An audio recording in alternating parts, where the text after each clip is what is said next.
Salut à tous, c'est Today's Bet. Aujourd'hui, on se retrouve pour la vidéo sur les pronostics des matchs de Ligue 1 de la journée 31, donc les matchs de ce week-end. Donc la vidéo sera plus courte avec des analyses que j'ai fait en amont, très poussées, mais donc là en vidéo sera un peu plus court parce qu'il faut que j'enchaîne la vidéo de tous les championnats pour ce week-end. Donc je vais vraiment faire assez court et assez bref, mais mes pronostics sont vraiment travaillés, vous inquiétez pas. Donc pour le premier match, on a Monaco qui affronte Metz. Donc pour ce match, bah, on a Monaco qui m'impressionne énormément cette saison. Niko Kovac bah, qui fait vraiment un travail incroyable avec Monaco. Kevin Volland qui fait une saison incroyable en binôme avec Ben Yedder. Même Jovetic sur ses rentrées, il est très bon aussi. Donc c'est vraiment Golovin, Stas, c'est vrai, Badia, Achille. En fait, c'est vraiment une équipe qui est très forte, très complète sur tous les endroits du terrain. Donc c'est une équipe avec un jeu que j'aime énormément. En face, on a Metz qui a fait une saison vraiment très très correcte, genre une très très bonne saison, qui se place très bien, mais qui dernièrement a un peu de mal, galère un petit peu. Après, c'est une équipe qui est dure à jouer parce qu'ils ont déjà fait des gros matchs contre des gros. Donc c'est pas facile, mais la dernière ligne droite, le trio de tête PSG, Lille, non, quadrilleur de tête, pardon, PSG, Lille, Monaco, Lyon, qui vont se battre vraiment pour le titre, hein, parce que c'est vraiment dans un mouchoir de poche. Donc je vois Monaco tirer son épingle du jeu, donc j'ai choisi la victoire de Monaco et c'est coté à 1,43. Ensuite, on a PSG Lille, donc le gros match, donc samedi. Donc PSG Lille, bah, on a une équipe du PSG ben, qui a fait un début de saison pas ouf, mais qui a réussi à rattraper, à recoller avec les leaders. Donc ils sont à égalité de points avec Lille, ils ont tous les deux premiers égalité de points avec Lille.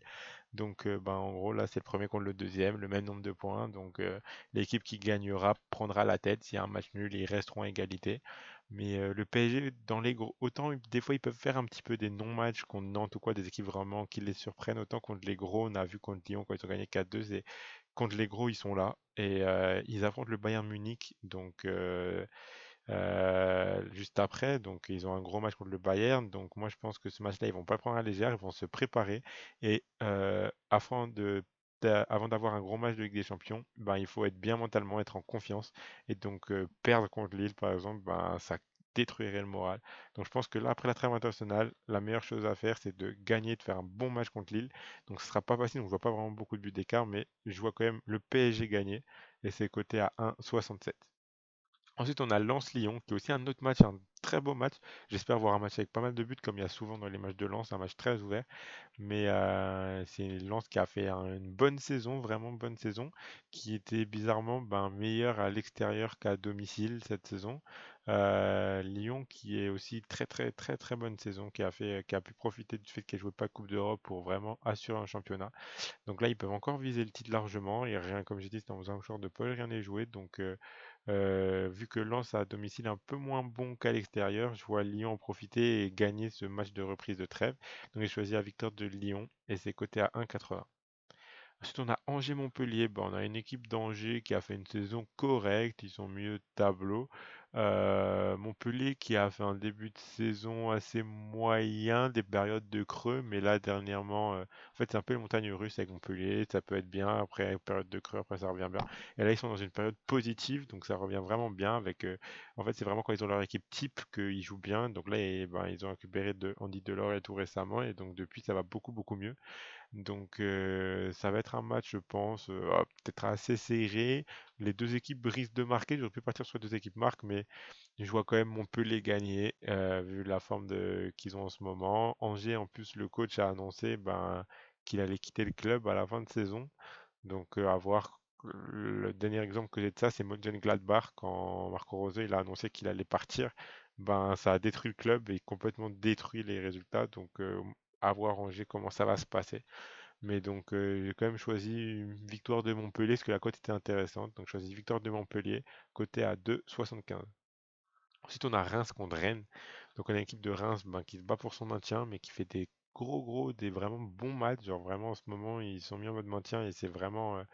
En fait, on a un peu le ventre mou en Ligue 1 et après, on a le haut du tableau qui se bat pour le titre, etc. Et on a quelques équipes, trois quatre équipes qui se battent pour les places en Europa League. Et après, on a les ventres mous comme j'ai dit, et après on a le bas du classement qui se bat pour le maintien, et c'est vraiment très très serré, et toutes les équipes font des bons résultats en fait, et arrivent à accrocher des machines dans les dernières minutes par exemple. Donc c'est pour le maintien, c'est vraiment très très serré. Et donc Reims en fait partie, ils se battent vraiment jusqu'à la fin du match pour essayer de ramener un point au minimum à chaque fois. Donc ils n'y arrivent pas tout le temps, mais ils y arrivent assez régulièrement. On a Rennes, ben franchement depuis l'arrivée du nouveau coach, ben c'est vraiment très très bon. Ça joue vraiment bien. Ils ont eu un renouveau après une série de défaites incroyables. Bah, ils ont vraiment eu un renouveau avec des victoires. Ils ont battu Metz, comme j'ai dit, qui sont pas forcément faciles à aller chercher. Donc là, Reims se bat pour son maintien, mais vu la forme de Rennes avant la trêve, après peut-être que la trêve va casser cette dynamique-là, mais franchement avec le nouveau coach, je trouve que ça travaille vraiment bien. Et donc, vu la dynamique, ben, je vais aller sur la victoire de Rennes, côté à 2,15. Ensuite, on a Bordeaux-Strasbourg. Donc, bah, moi, je suis strasbourgeois, donc ce match sera peut-être le match où je serai le moins objectif, même si je vais quand même essayer de l'être au maximum. Mais Bordeaux, vraiment, qui est dans une période de mou incroyable. Ils sont vraiment très très mauvais. Dernier match qu'ils ont gagné, c'était contre Dijon, une équipe qui donne 3 points facilement un peu à tout le monde en ce moment, vu qu'ils sont sûrs d'être relégués. Le coach a clairement annoncé Dijon, c'était en Ligue 2 et vivement que la saison soit terminée. Donc là, ils se battent même plus. Donc gagner contre Dijon, c'est pas un exploit en ce moment, j'ai envie de dire. Mais sinon, à part ce match contre Dijon, Bordeaux vraiment font des résultats vraiment très très très moyens. Strasbourg qui se bat pour son maintien un peu comme Reims, alors que Bordeaux, ils sont dans le ventre mou. Donc des équipes qui ont plus trop grand chose à jouer, donc ils attendent un peu la fin de saison. Et donc je vois vraiment juste sur la motivation et sur le fait qu'il y ait 3 points importants à aller chercher, je vois Strasbourg réussir à gagner. À Bordeaux, Strasbourg a souvent fait des bons résultats, donc je vois une victoire de Strasbourg et c'est coté à 2,60. Ensuite, on a Lorient-Brest. Donc Lorient, un peu comme Reims et Strasbourg, ils se battent pour leur maintien. Ils ont fait un début de saison vraiment, vraiment très moyen. Pour des promus, on s'est dit c'est peut-être un peu normal ou quoi, mais c'était vraiment les pires promus cette année. Sauf que ben là, ils reviennent bien depuis leur victoire contre le PSG. Et ben, ils se battent vraiment très très bien. Ils font vraiment des gros matchs. Ils se sont mis vraiment en mode maintien. Et là, ça fait gros match sur gros match. Brest, qui est la plus nulle équipe de Ligue 1 à l'extérieur. Brest qui a fait une bonne saison, mais tous leurs résultats, ils les ont fait à domicile. À l'extérieur, il n'y a quasiment pas de victoire toute la saison. Donc, vu comment Lorient sont très très très accrochés avec des très bons joueurs en ce moment, eh ben, je vais partir sur Lorient, mais quand même sécuriser un peu avec le nul. Jouer un match à but, parce que Brest à l'extérieur, même s'ils vont perdre, ils peuvent toujours en marquer un, parce que Brest joue un jeu très ouvert. Donc j'ai choisi Lorient ou nul et plus de 1,5 but, et c'est coté à 1,67. Ensuite, on a Nantes-Nice. Ben, Nantes, franchement incroyable. On avait une période avec Raymond Domenech où vraiment c'était nul à chier. Et depuis que l'arrivée de Camboire, ben, ça joue mieux. Un peu à ma surprise, peut-être à la surprise de tout le monde, mais en tout cas à ma surprise à moi. Quand j'ai vu Camboire, j'étais vraiment, vraiment, vraiment euh, un peu surpris. Je me suis dit, waouh, ça va être pire qu'avant. Mais au final, non. Ça va depuis Camboire. Nantes joue vraiment, vraiment bien. Une victoire incroyable contre le PSG. Donc bon. Nice aussi, qui était vraiment dans une période de creux, mais qui en ce moment revient plutôt bien, avec Amine Gouiri notamment, qui fait un très très très très bon boulot, qui a aussi fait des bons matchs avec la France Espoir sur la trêve internationale là. Amine Gouiri qui a fait des bons matchs, il n'a pas marqué je crois, mais il a fait des bons matchs. Et du coup, ben, Nantes en ce moment, ça joue un jeu un peu plus ouvert, un peu plus offensif qu'avec Domenech. Donc franchement, je vais partir. Je vois pas vraiment qui pourrait gagner. Les deux peuvent gagner. Il peut y avoir un match nul. Mais j'ai choisi les deux équipes marquent parce que je vois vraiment les deux équipes marquer un match un peu accroché. Donc les deux équipes marquent et c'est coté à 1,65. Ensuite, on a Nîmes contre Saint-Etienne. Ben, Nîmes, un peu comme les équipes Nantes, Lorient, Strasbourg, Reims, etc., ils se battent pour leur maintien, Nîmes. Et ils se battent plutôt bien, comme je l'ai dit avant. Tous ceux qui se battent pour leur maintien, ben, c'est assez serré, ça joue vraiment bien. Ça accroche des points en dernière minute, donc un match n'est jamais terminé avec eux, ils se battent jusqu'au bout. Parce qu'ils savent que pour le maintien, même un point, c'est très important. Saint-Etienne, c'est un peu comme Montpellier, ça a fait des hauts, des bas, des hauts, des bas. Et en ce moment, c'est plutôt bas, c'est pas ouf, ouf. Donc ils sont un peu dans le ventre mou, même si le maintien n'est pas encore assuré pour Saint-Etienne non plus, il faut qu'ils fassent attention. Mais ils sont quand même un peu moins en danger que Nîmes, par exemple. Donc j'ai choisi la double chance Nîmes ou nul parce que je les vois faire le taf et ramener au moins un point à l'extérieur, à domicile, pardon. Donc Nîmes ou nul et c'est coté à 1,57.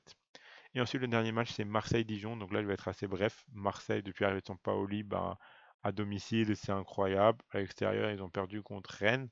Mais ouais, c'est contre Rennes qu'ils ont perdu, je crois. Mais sinon, ben, c'est C'est un bon match, enfin c'est des bons matchs, c'est une bonne équipe, ça tourne bien. Dijon, comme je l'ai dit avant, ben ils donnent 3 points un petit peu à tout le monde. Donc là, au Vélodrome, Marseille, ils sont dans l'obligation de gagner en fait. Je vois pas comment ça pourrait se passer autrement en fait, s'ils veulent encore avoir une chance de moins jouer l'Europa League. Et puis même juste pour la fierté en fait, genre ils peuvent pas te permettre de perdre contre une équipe qui donne 3 points à tout le monde en ce moment, surtout à domicile. Donc voilà, sans surprise, choisir la victoire de Marseille que je trouve plutôt bien cotée. C'est limite ma meilleure confiance de ce week-end. Et donc, victoire de Marseille, côté à 1,50. Donc voilà, si mes pronos vous ont plu, n'hésitez pas à liker, vous abonner. Regardez les autres vidéos pour mes autres pronos sur les championnats. Et voilà, vous pouvez mettre vos pronos en commentaire. Et on verra combien on va faire sur 10. Voilà, on se retrouve pour la prochaine vidéo. Allez, ciao tout le monde!